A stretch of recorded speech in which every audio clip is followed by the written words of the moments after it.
Bismillahirrahmanirrahim. Alhamdulillahirabbil alamin.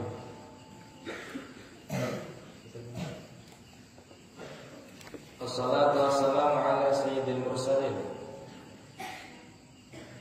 sayyidina wa habibina wa syafi'ina wa qurrati a'yunina wa maulana Muhammadin sallallahu alaihi wasallam wa ala alihi wa sahbihi ajma'in.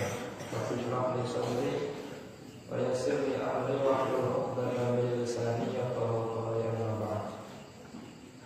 Qala al-mu'allif rahimahullahu ta'ala wa nafa'ana bihi wa bi 'ulumihi fid dharain amin. Bismillahirrahmanirrahim.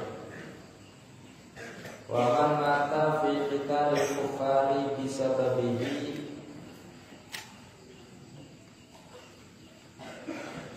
kuffina fi thiyabihi fa illam takfihi zida 'alaiha wa dufina wa la yughassalu wa la yusalla 'alaihi. Wa man utawi sapane wong iku mata lamun mati sapa man fi qitalil kufari ing dalem merangi pira-pira wong kafir atau merangi wong kafir siji. Allah yang mati bisa berihi kelawan sebab kita kufina mongko dikafani sokongan fi thiyabihi ing dalem pakaiannya. Fa illam takfi mongko lamun ora nyukupi apa thiyab hu ing man fa illam takfihi zida mongko ditambahi apa alaiha athiyab ing atase thiyab. Wadufina lan dikubur sapa man wala yughsalu atau yughsalu wala yughsalu lan ora diadusi sapa man wala yusalla lan ora disolati sapa alaihi simman. Jadi ini bagian keempat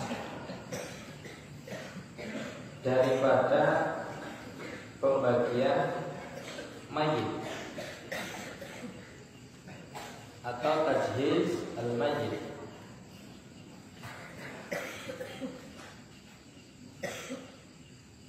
Yang pertama sudah dijelaskan tentang mayit muslim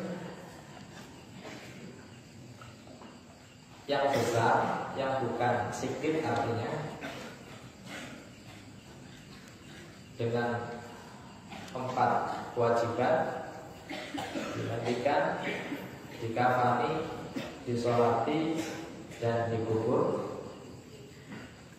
Kemudian ada kewajiban lagi bagi kita ketika mayitnya bukan muslim, yaitu kafir tapi sing dhimmi, kafir yang tidak memerangi orang Islam, kafir yang baik secara hukum duniawi. Maka kewajiban kita adalah mengkafani dan menguburnya. Tidak ada kewajiban mandi, bahkan haram disolati. Jelas ya? Itu mayit yang kafirnya ini, bukan kafir harbi atau kafir murtad. Kalau kafir harbi atau murtad tidak ada kewajiban apapun bagi kita orang muslim. Dia diusir kena, dikubur kena, dikafani kena, orang kena, bebas. Geletak atau kena, di balang kemarin bumbang ya kena.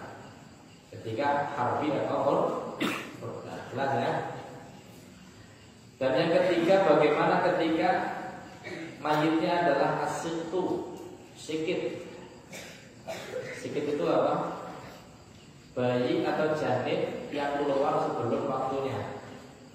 Janin yang keluar sebelum waktunya. Sudah saya jelaskan kemarin.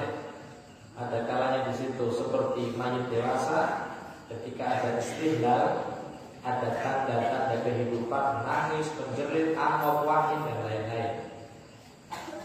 Maka mayit hukumnya seperti mayit dewasa, dimandikan, dikafani, dikubur, dimandikan, disolati, dikafani, dikubur. Ada juga sikit yang di situ tidak ada tanda-tanda kehidupan. Awit sing weteng wis mati, awit sing weteng wis mati. Tapi dilihat ketika ada khalqu adami, ada apa namanya, bentuk rupa manusia, bisa anak tangannya, bisa nasi gile ya, bisa anak irungnya, itu namanya bentuk adami. Maka bagaimana? Wajib dimandikan, dikafani dan dikubur saja, tidak boleh disolati. Tidak boleh disolati. Mati sing jero wis. Nah sekarang bagian keempat, yaitu ketika ada orang mati, orang muslim meninggal karena membela agama Allah, yaitu orang yang matinya mati apa? Syahid. Jelas ya, mati syahid. Siapa orang yang disebut dengan mati syahid? Yang dimaksud syahid dalam bab jenazah atau bab jenazah adalah syahidud dunya, syahid duniawi, dan juga ukhrawi, dengan ketika niatnya adalah la kalimatillah. Kalau berbicara syahid ukhrawi banyak sekali, sampai 70 macam. Wong kelelep syahid, wong lagi golek ilmu syahid, wong lagi golek nafkah syahid, wong sing lagi lahir mati syahid, wong sing awal. Ya banyak sekali orang mati syahid. Tapi itu syahid untuk urusan apa? Ukhrawi. Urusan duniawinya yang mencakup 4 hal ini, dimandikan, dikafani, dikubur, itu nanti tetap hukumnya hukum mayit biasa. Lah yang dibahas untuk orang yang mati syahid, disebut syahid, syahid duniawi maksudnya adalah ketika orang tersebut meninggal di medan peperangan, ketika berperang melawan orang kafir. Jadi man mata fi qitalil kufar bisa babi. Ada 2 catatan. Yang pertama ketika qitalul kufar, yang kedua bisa babi hadal qital. Maksudnya bagaimana? Ismail.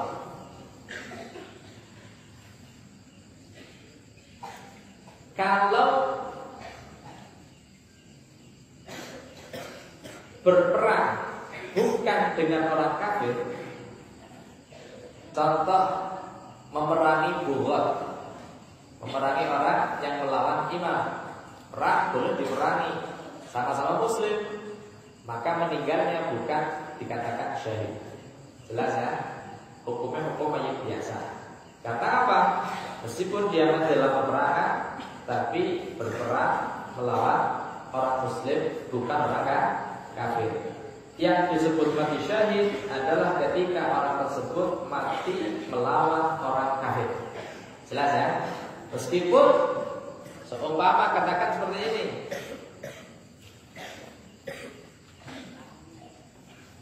dia sedang membela diri, sial ataupun tarik, tapi tarik adalah kafir harbi, dibegal dalam, tapi kok kafir harbi, maka ketika dilut mati syahid.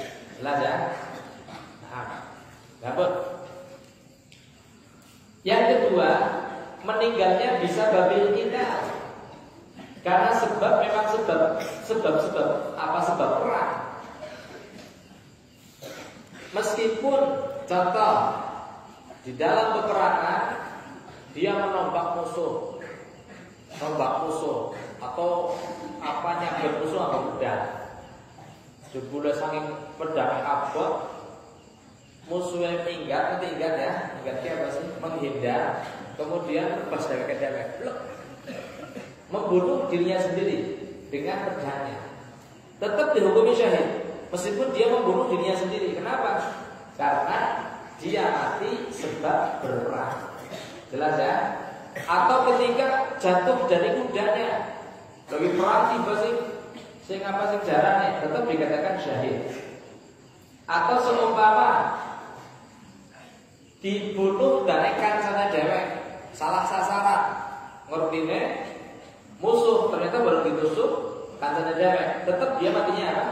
Syahid. Kenapa? Karena dia mati ketika berperang melawan orang kafir, dan matinya bisa babil kita, meskipun bukan dibunuh oleh orang kafir. Jelas ya? Katakan bukan, meskipun tidak dibunuh oleh orang kafir, tapi kalau matinya sebab peperangan tetap dikatakan apa? Syahid. Jelas? Ya.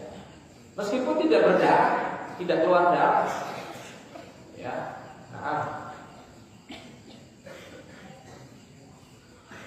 Kalau seumpama gini, matinya bukan karena sebab-sebab awal. Kalau ini kan anaknya ditusuk dari kancane kan kalau lagi perang, atau anaknya sahem atau jemparing yang balik itu kan juga sedang berperang. Kalau seumpama sing omah wis pria, barang kalian perangan terus sebut perang seletak mati, tidak dikatakan apa? Syahid. Tidak dikatakan syahid. Atau orang berperang, dia terluka parah, tapi masih ada hayat mustaqirah, bukan hayatul malghub. Hayat mustaqirah itu dia masih bisa menggerakkan tangannya, masih ada hayat yang hayat ikhtiariyah, ada hayat mustaqirah. Kalau ternyata meninggalnya setelah perang selesai, bukan dikatakan syahid. Jelas, meskipun apa namanya cidranya, lukanya didapatkan di dalam peperangan, tapi meninggalnya di rumah, tidak syahid. Tetap hukum mayit biasa. Jelas ya? Kecuali di dalam peperangan ditebas oleh orang kafir, kemudian hayatnya hayat harakatil malghub, harakat yang harus ikhtiariyah.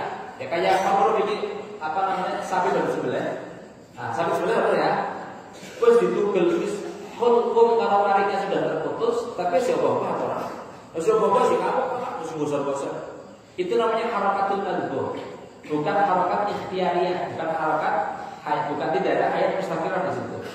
Kalau ternyata harakatnya harakatul malghub sampai rumah tetap harakatul malghub, maka meninggalnya dikatakan syahid. Jelas? Jadi agar bekas luka dalam peperangan sampai ke rumah sampai selesai perang, harakatnya malghub, hayat harakatul malghub, maka dia disebut syahid. Tapi kalau dalam peperangan terluka, kemudian sampai rumah masih bisa ngomong, masih bisa apa, mati, bukan syahid. Jelas ya? Nah, jadi itu lobit atau seseorang bisa dikatakan apa? Dikatakan sebagai orang yang syahid. Namun, kalau sudah tahu tentang siapa orang yang mati syahid, terus terkait hukumnya bagaimana? Hukum orang yang mati syahid hanya diwajibkan baginya untuk kita semua orang yang masih hidup dua hal saja, yaitu apa? Takfin wa dafn. Takfin itu apa? Takfin itu mengkafani. Wajib dikafani tetap. Dengan apa kafaninya? Di sini al-aula bi thawbihi al-mulattaf bid-dam. Pakaian yang dia kenakan ketika perang yang berlumuran darah, wis. Kalau tidak mencukupi, ya wis dikubur apa pakaian gue. Idza yakfihi. Kalau tidak mencukupi, zida alaiha, ditambahi. Ya apa namanya?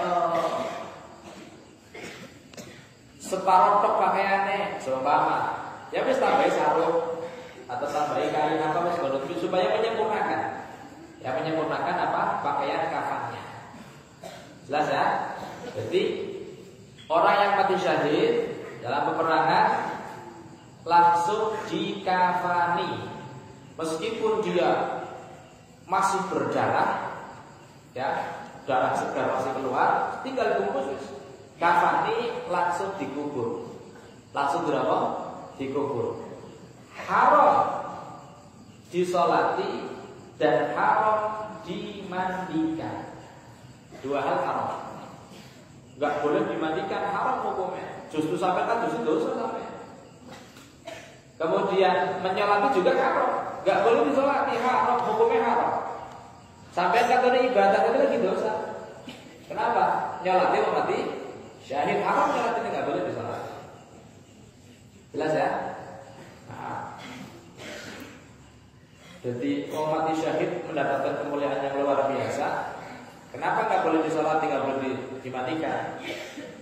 Supaya menjadi bukti bahwa orang yang mati syahid mendapatkan manzilah, mendapatkan tempat yang tinggi indah Allah. Orang dulu disolati, orang tidak. Terus suaranya kantor lempeng. Makanya dikatakan syahid. Kenapa dikatakan syahid? Karena dia sudah, rohnya sudah menyaksikan pintu surga. Syahid. Jadi peruh syahid. Ya orang mati urus surganya dimensi. Ya, karena kalau ya. Nah, jadi sepatut lama-lama lebih dari ini, ngawe-ngawe mohon Pak. Ya wis ngawe-ngawe ini Mas, sebenarnya Pak, bener ada bidadari loh, duduk gadis dunia loh ya, bidadari ini ngawe-ngawe. Terus ini dikatakan syahid. Jelas ya? Ampun. Cara apa ya? Kan hukum kan terkait dengan ilah ya. Al-hukmu yadur ma'al-ilah. Wujudan wa adaman. Dalam ilahnya biasa ilahnya kenapa haram disolati? Karena dia sudah dapat ampunan Allah. Terus pasti dapat ampunan Gusti Allah. Orang yang sudah dapat ampunan Allah ngapain didoakan? Itu ilah pertama. Tapi ada alasan kenapa harus disolati? Karena mereka masih hidup. Wala tahsabanna alladziina jadillahi amwat bal ahya min rabbihim yurzaqun. Ya, jangan kalian sangka orang yang mati membela agama Allah itu mereka amwat. Bal ahya, mereka orang-orang hidup. Orang sebelah itu masyhur disolati. Sampai aja nyolati wong urip. Dosa apa nah? Lagi dulu sholat ya Allah, lagi apa sholat tinggi ya? Oh lagi ya si urip disolati. Orang mati syahid masih hidup mereka berhakikat. Ya sih. Bukan dari Allah dalam tahsabanna, jangan kalian sangka yang mati dalam membela agama Allah sudah mati. Mereka wahya, mereka hidup. Indah Allah ya. Ya balahannya dalam wajib. Ya rusak. Rezeki Allah Taala. Ini orang tua urip, orang urip disolati. Ya wis disolati masih urip. Itu termasuk di antara alasan kenapa orang meninggal, orang mati syahid haram disolati. Jelas ya? Nah, jadi haram diadusi, haram disolati, hanya dikafani dengan pakaiannya.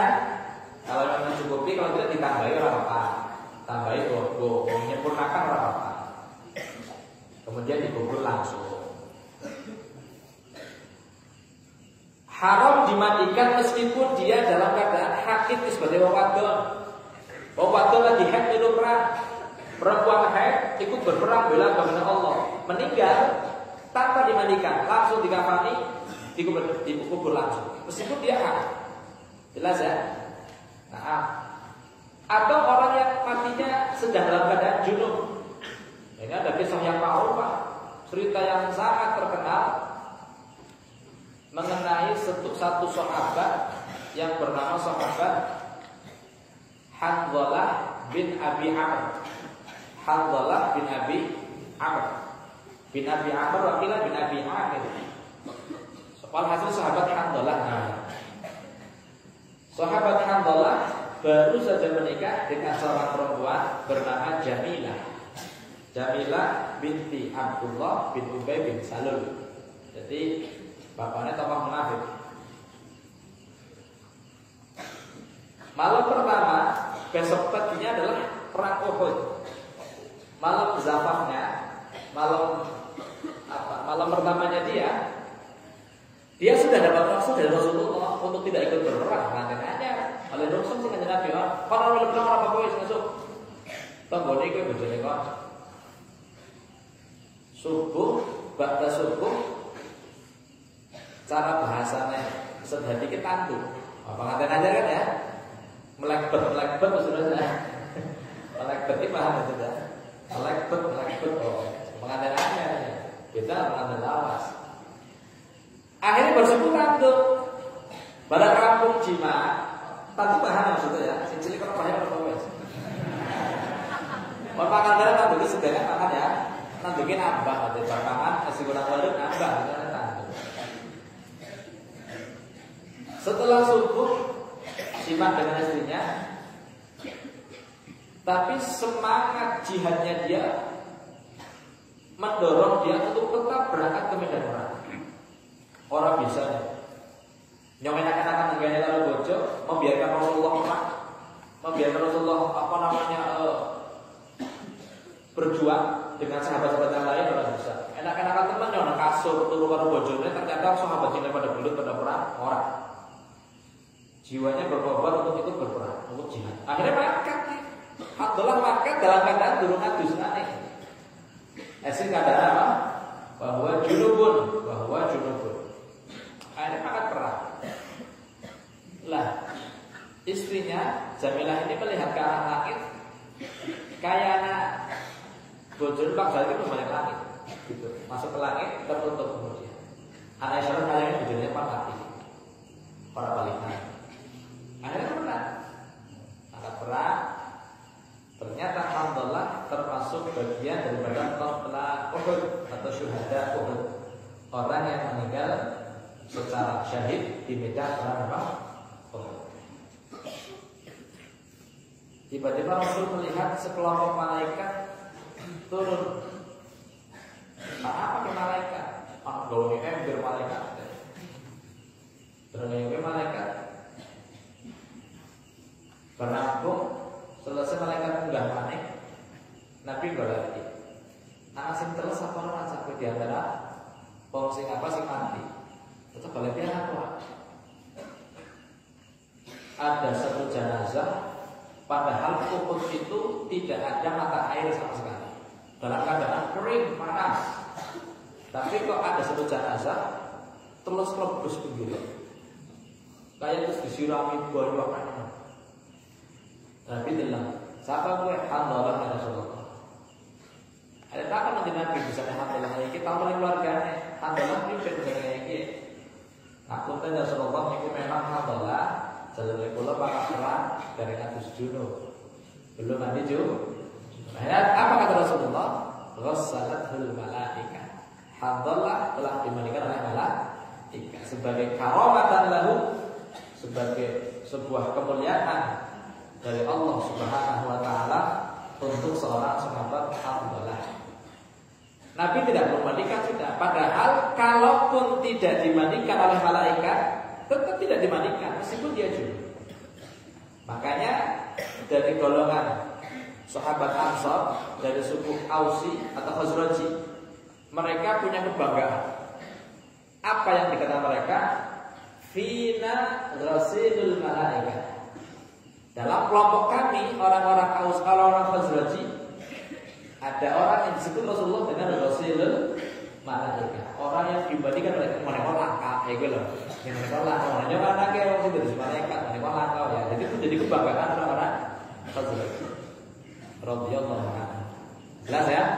Jadi cerita tentang siapa? Sahabat Abdullah. Hasil orang yang mati syahid karena membela agama Allah melawan orang kafir dan matinya bisa babil qatli, bisa bil kita dengan sebab peperangan, dia disebut orang yang mati apa? Mati syahid.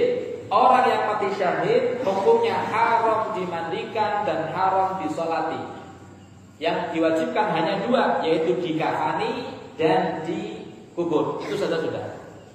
Wal aula kafnuhu, dengan pakaian yang masih tercampur dengan apa? Darah. Paham ya? Kecuali ada najis selain darah, maka wajib dihilangkan dulu. Seumpama ternyata sirahnya kebelakang, seumpama kebelakang, maka dibuang dingin kebelakang, dihilangin najis dingin. Untuk darahnya makruh sudah. Artinya wis darahnya akan menyaksikan di hadapan Allah bahwa dia orang yang mati. Wa aqallul ghusl, utawi luwih sithik-sithike ngadusi mayit iku izalatun najasati, iku ngilangi najis. Wa ta'mimu jami'i basyarihi, lan ratani sekabehane kulite mayit. Wa sya'rihi, lan rambut mayit. Wa in kafufa, senajan kandel apa sya'ar, marrotan kelawan saambalan, bil ma'i kelawan banyu, al mutahhiri kan bisa nyuciaken. Jadi musannif hanya menjelaskan tentang aqallul ghusli, paling sedikitnya memandikan mayit. Dalam arti sudah mencukupi. Ada tariqah, ada kaifiyah yang sempurna. Ini hanya yang aqall. Ngadusi mayit secara khulasah, sing penting teles wis kowe. Yang penting teles kabeh kena banyu kabeh. Syaratnya banyu sing suci tur nyuciaken, bukan air mustamal atau bukan air yang mutanajis. Siapkan air yang suci dan mensucikan, baru digebyur dari mulai ujung rambut sampai ujung kaki. Yang penting teles kabeh. Jelas ya? Yang penting apa? Rata teles. Yang penting kena banyu kabeh. Untuk masalah izalatun najis, kenapa di sini aqallu izalatun najasah? Ketika kita mengikuti qaulnya Imam Rafi'i bahwa satu basuhan ketika menghilangkan najis tidak bisa menghilangkan hadas. Wal mu'tamadlah satu basuhan. Jadi contoh, nang kene anak tangan anak uyuwe. Ya, tangan anak uyuwe. Al-Imam Rafi'i membutuhkan dua basuhan. Basuhan menghilangkan najis dan basuhan untuk menghilangkan hadas. Tapi Al-Imam Nawawi tidak, satu basuhan cukup. Gebyuran najisnya hilang ya sudah cukup. Jelas ya? Jadi di sini makanya dikatakan syarah ya, wa hadza mabniyun ala ma sahhahu Rafi'i, bahwa orang yang akan mandi wajib menghilangkan najisnya terlebih dahulu. Yang Nawawi enggak, ketika dibasuh najisnya gawa hilang ya wis cukup. Jelas ya? Nah, jadi yang penting takmim. Sing penting rata wis. Ngadusi mayit sing penting rata.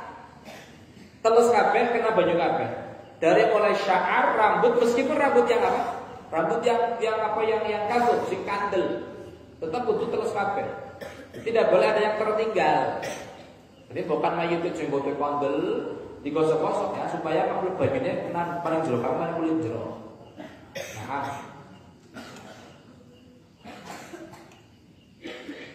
jadi yang penting apa? Rata. Makanya gini, dalam memandikan mayit tidak ada kewajiban niat. Tidak ada kewajiban apa? Niat. Tidak perlu yang memandikan nawaitu ghuslal mayit, tidak perlu. Sebenarnya gebyur cukup. Jelas ya? Meskipun tidak ada niat. Makanya gini, ada istilah apa namanya? Ada istilah lalos, istilah apa namanya dikatakan tebak-tebakan. Anak perkara wajib niatnya sunnah, perkara sunnah niatnya wajib. Perkaranya wajib tapi niatnya apa? Sunnah. Ada perkara sunnah niatnya wajib, yaitu ketiganya. Masalah memandikan mayit. Memandikan mayit hukumnya apa? Hukumnya wajib. Hukumnya apa? Wajib. Niatnya sunnah. Ngadusinya wajib, niatnya apa? Jadi anak perkara wajib, niatnya sunnah. Orang niat pun adu sesah. Tidak diniatkan memandikan mayit pun, si penting telus kabeh suci, wis cukup sah adu sesah. Tidak perlu apa? Niat, cuman sunnah diniati. Agar diniati lebih afdal. Orang diniati orang masalah. Jelas apa betul? Nah, perkara sunnah niatnya wajib, yaitu mewudukan mayit. Mayit orang wajib wudu, sing wajib adus, orang perlu wudu. Jelas? Tapi sunnah bagi yang mandikan untuk mewudukan mayit. Sunnah apa? Orang diwudukan orang apa? Tapi ketika akan diwudukan wajib niat wudu. Jelas? Wajib niat apa? Wudu. Niat ingsun ngilangkan hadate mayit. Niat wudu ngilangkan hadate mayit. Sing ngadusi wajib niat ketika wudu ni mayit. Jelas ora? Jadi ana perkara sunnah tapi niatnya apa? Wajib. Perkara wajib niatnya sunnah. Jelas ya? Jadi kok tebak-tebakan, tapi tebak-tebakan tapi ilmiah. Apa le perkara wajib niatnya sunnah, sunnah niatnya wajib. Oh, sing wajib niatnya sunnah, ngadusi niatnya sunnah. Yang sunnah wajib wudu nih, wudu sunnah tapi niat wudu wajib agar mandi wudu.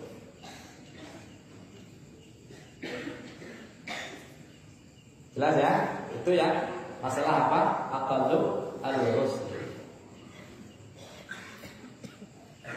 Makanya tidak ada kewajiban niat memandikan mayit kalau seumpama yang memandikan orang kafir pun sah. Cukup sing mandikan orang kafir kan la ibrata bi niyatihi. Tidak ada ibrah dengan niatnya orang kafir.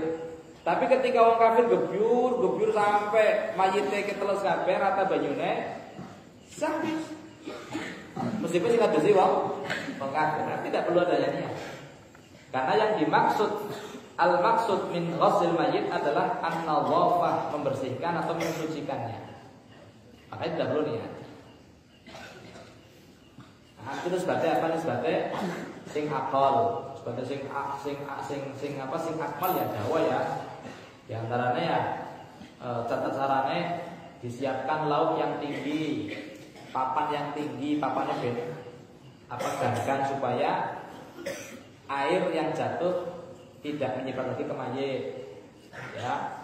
Kemudian dipakaikan diberi pakaian yang tipis menghadap ke kiblat ketika mandikan mayit. Jadi sikile maring arah kiblat.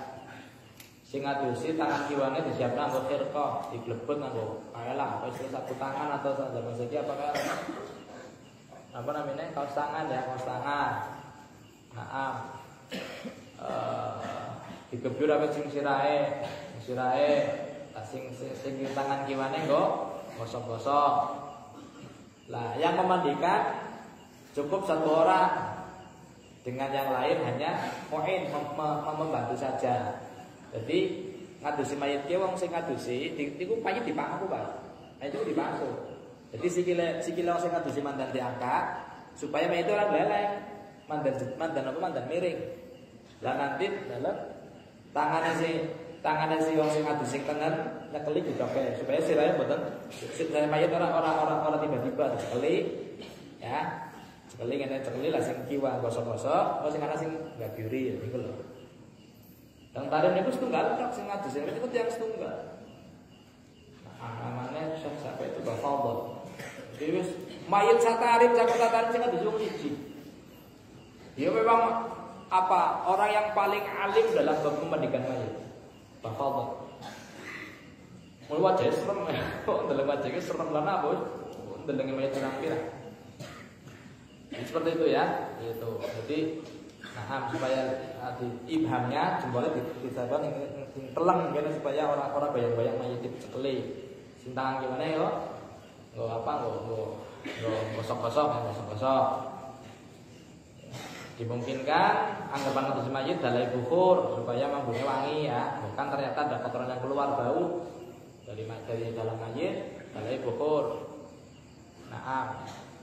Terus sing ngadusi mau bisa sapu tangan kian nyewoki kumpul itu bisa woki. Nah, amal hasil seperti itu. Disiwaki juga dengan sirqah, disiwaki ya. Berusaha untuk supaya dikemoni, ngobahnya dikemoni. Ya dengan catatan aja geleleng bukan benyemlek maling jauh. Ya. Lah kiri, bilang benang caranya.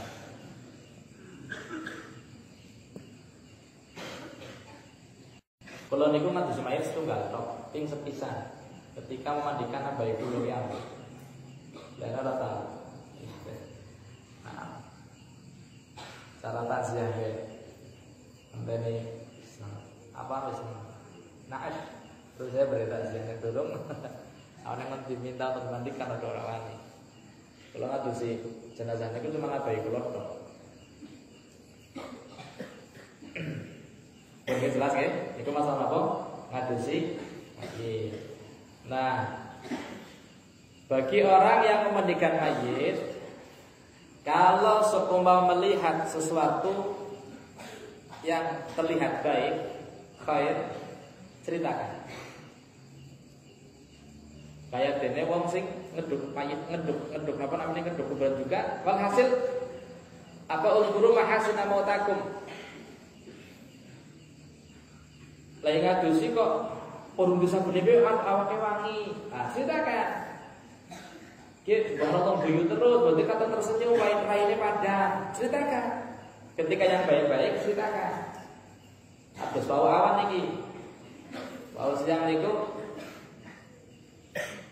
keidahan kemangane ku nilai dunia. Oh di kubur niku ramai sangat. Memang muhibbin luar biasa. Itu cerita dari penggali kubur ya. Kalau kula ningali videone ngaten. Nembe tahu ngeduk kuburan itu sepanjang ngeduk niku mambune wangi terus. Mambune wangi. Sampai dheweke pun mambune wangi nemen sih. Padahal dheweke ki awit wingi-wingi gali kubur terus wong lagi akeh orang meninggal, hampir tiap ada orang meninggal. Tapi ketika apa ngeduk kanggo apa namanya? Kanggo jedaan niku happy luar biasa masyaallah. Niku apa luangan niku membuang terus. Kalau kula ningali videonya karo lagi karo nonton niku wong temen kuburan kaya orang kaya ya mau pada lagi kubur luar biasa. Ketika ada hal seperti itu silakan. Untuk apa sih? Untuk jadi ibrah, untuk menjadi pelajaran. Kenapa kok tidak saya mendapatkan manjilah yang seperti itu? Kuburan itu membuangi dalam amal kedaan supaya menjadi apa? Menjadi apa? Untuk diitiba oleh kita semua. Oh ternyata beliau luar biasa, cinta paling habaib, menjadi luar biasa. Jadi ya, seperti itu. Uripe mau sholawat, mau sedekah, rumah terbuka untuk tamu 24 jam. Tamu kalau bertekah fadhol. Diladeni dengan kita luar biasa. Jadi dalam kayak gitu, ketika ada yang baik ceritakan, jelas ya. Jadi bagi orang yang terlebih orang yang sedang mandikan mayit ketika roh apa sing apik-apik ceritakan. Amune wangi apa ceritakan supaya menjadi ibrah. Kenapa dia dapat seperti itu sih? Oh karena amalnya kayak dia senang sholat di masjid, senang jamaah dan lain-lain, senang sedekah dan lain-lain. Tapi kalau ternyata yang terlihat adalah sesuatu yang tidak baik, kata makhluk, dia wajib untuk menyimpannya.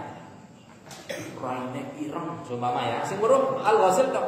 Jadi ireng nang kaya piye? Mambune bacin dan lain-lain, jangan ceritakan.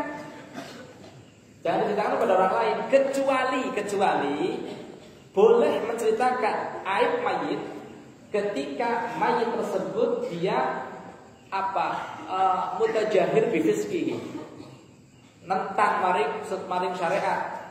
Contoh dheweke do minum junung tengah dalan, dadi nantang ora upetan maksiate nantang. Mutajahir bifisqi namanya.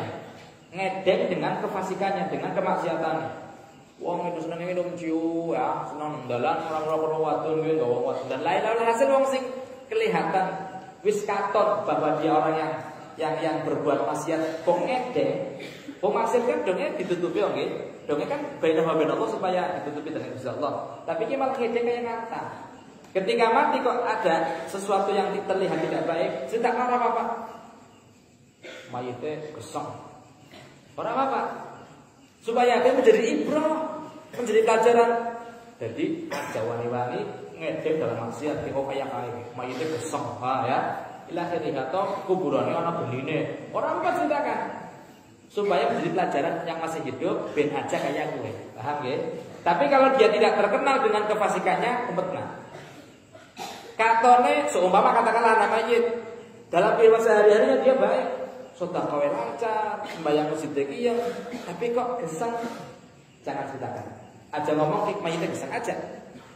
Jelas nggih? Boleh ketika mayitnya orang yang mutajahir bil fisik.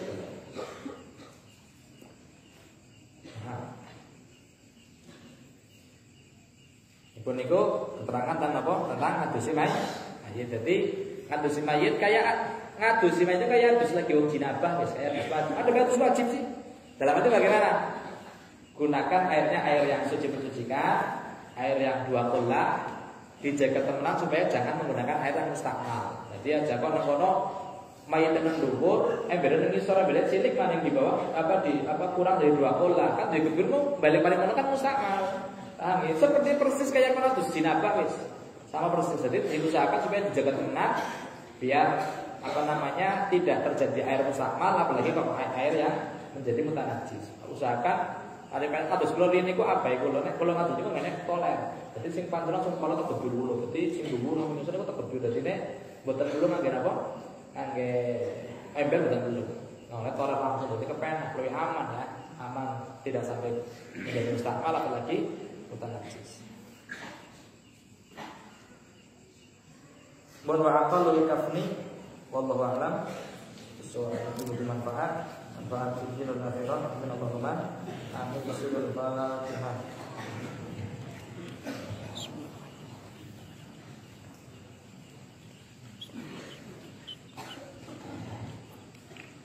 Assalamualaikum warahmatullahi wabarakatuh.